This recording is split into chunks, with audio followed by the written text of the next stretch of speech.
Forum तो YouTubers बेचारे अपने जहन को तो नहीं इस्तेमाल करेंगे जो वो अपनी मेंटालिटी यूज करते हैं। अगर यहाँ से प्रॉपर जवाब आए, इंस्टेड ऑफ सेइंग कि मैं बाद में जवाब दूंगा, बाद में ना जवाब दी उसी वक्त कि बाद में और मामलात निकल आते हैं। I come here clothed in humility and I want to respond after referring to my books. I have no claim that I have an encyclopedic knowledge of everything in my mind at all times. Sometimes things have to be refreshed. Sometimes we learn every day. So we remain students of the law till we die. मैं लम्हा अगर लूँ sir, एक दफा मैं Sindh high court library में बैठा हुआ था। This is the beauty, sir. Both sides. Absolutely, sir. I also learn. If we are receptive, then the system goes. लम्हे में एक अगर वाकया मैं आपके सामने बयान कर दूँ। Some years ago, I was sitting in the library of the Sindh High Court. Case हो रहा था, ब्रेक हुई, मैं नीचे लाइब्रेरी में चला गया just to look up something. Library के कोने में मैंने देखा किताबों का एक अंबार है, इतनी ऊंची, उसके पीछे कोई साहब रजिस्टर खोले हुए नोट्स बना रही हैं। एक PLD उठाती हैं, फिर SCMR उठाती हैं, नोट्स बनाती हैं। तो मैं देखा ये कौन साहब हैं? बाकी सब लोग वहां समोसे खा रहे थे, चाय पी रहे थे। एक साहब जो थे वो धड़ाधड़ नोट्स बना रहे थे। करीब गया तो देखा शरीफुद्दीन पीरजादा साहब थे। मैंने कहा देखो सबसे ला इल्म कम इल्म आदमी यही था इस पूरे बार में। बाकी सब चाय पी रहे हैं, समोसे खा रहे हैं। He was sitting there, मुझे देखा, राजा इधर आओ, क्या कर रहे हो, कैसे आए? थी उनसे मेरी इतनी sir But the point is, and he died a few months after that, or a year after that. So till the very end, he was in his 90s then, sir. आप appreciate नहीं करते, हम रोजाना बैठे, आप लोग उसे सीखते हैं, हम नोट करते हैं. And it's our privilege. It is our privilege to go back and look up the law and read. That is why this is. पहला सवाल ये होता है कि इसकी beauty यही है, when anyone is receptive, वो फिर improve करता है. If not, फिर वो वहीं. And he then told me the proposition he was researching. He said, देखो ये कभी मुझे ख्याल नहीं आया था इस बात का. ये आज आया है यहाँ बैठे हुए, मैं भी पढ़ रहा था तो मुझे ये ख्याल आया। सरदार खान हमारे बहुत प्रोमिनेंट लॉयर थे KP। I know. Whenever he would get a murder case, तो he would definitely go through section 302 every time. 302 सबको पता है, जो lawyers है और जो lawyers नहीं भी है, लेकिन he would go through that section of law. तो ये तो पढ़ना है, अपने जहन के मुताबिक इंटरप्रिटेशन नहीं करनी, ये बता देना अपने लोगों को। कोशिश यही करनी है। I am before this court trying to perform a duty as best as I can. So I'm very grateful that this court... Being general secretary of a political party, you have other responsibilities as well. Note कर लें ब्रा, बाकी आप जिस तरीके से can wear different hats. We appreciate. But when I enter this courtroom, I'm clothed with humility, and my only कुछ बातें हमारी भी मान ले. My only objective is to assist this court in the proper enunciation of the law. That is my only duty. जो बातें आपसे करिए कोर्ट के बाहर है, हम कहते हैं आप उस कोर्ट के बाहर में करता हूँ बातें, बिल्कुल और करता रहूंगा। लब आजाद है सर, वो करूंगा, वो भी जिम्मेदारी है, लेकिन यहाँ मैंने कानून की बात करनी है सर।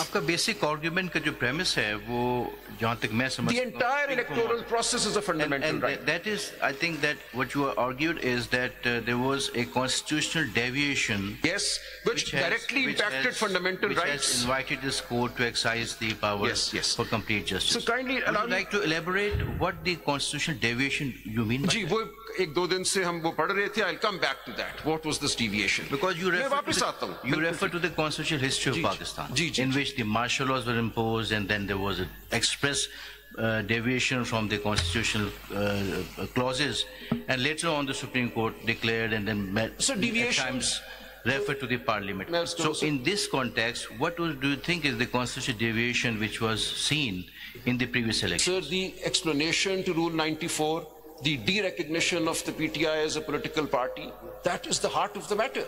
So दो तरह की deviations हुई हैं. Article 218, fair elections. Therefore, the election is no longer fair.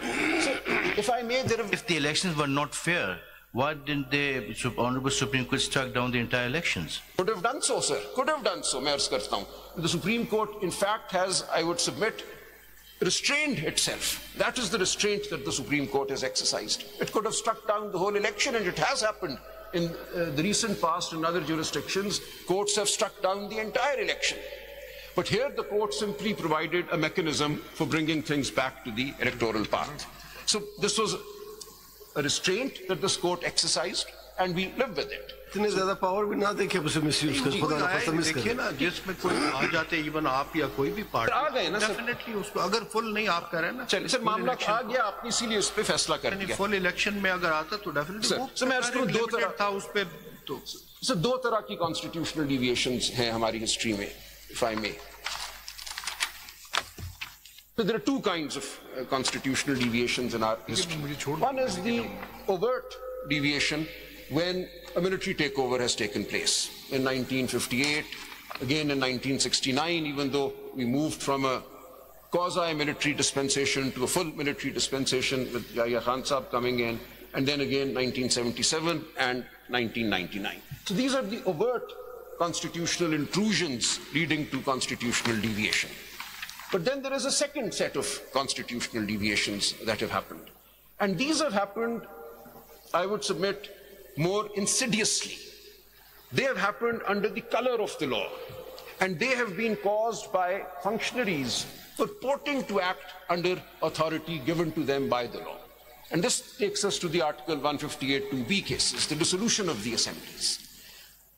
That has happened. In Asghar Khan's case, we also have an example of a constitutional deviation when no martial law was declared as such, but the electoral process was interfered with by agencies that had no business interfering with the electoral process. That is what the Asghar Khan case is about, the 1990 election. So after having failed to oust People's Party, in 1988, this court stood up, in 1988 Supreme Court 416, Benazir Bhutto's case.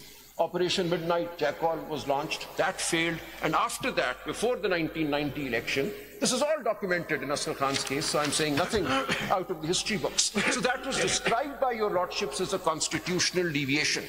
The distribution of funds, the creation of groups of political electables in order to block. And in fact, an affidavit was filed in this court. I was standing here as Asghar Khan Saab's counsel.